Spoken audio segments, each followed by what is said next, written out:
কথায় কথায় শপথ ভাই, আল্লাহর শপথ 6 দুধ হয়, আল্লাহর শপথ 8 দুধ হয়।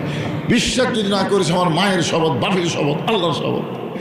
এত শপথ কাটলো, আপনি বিশ্বাস করে বাড়িতে নিয়ে আসলেন, টাইনে টানা রবারের মতন ড্যাশ সারি হয় না। জোরে কোন কথা ঠিক কিনা? আপনারা বলেন তো যে মানুষের শপথ আর আল্লাহর শপথকে এক? আল্লাহ কি মিথ্যা কথা কবে নাকি?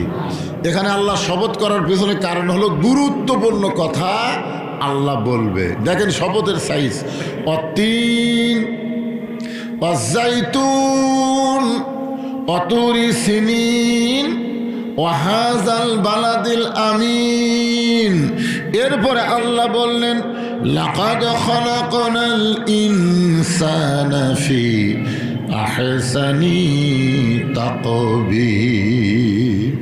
অতীব সুন্দর করে আল্লাহ মানুষকে সৃষ্টি করেছে।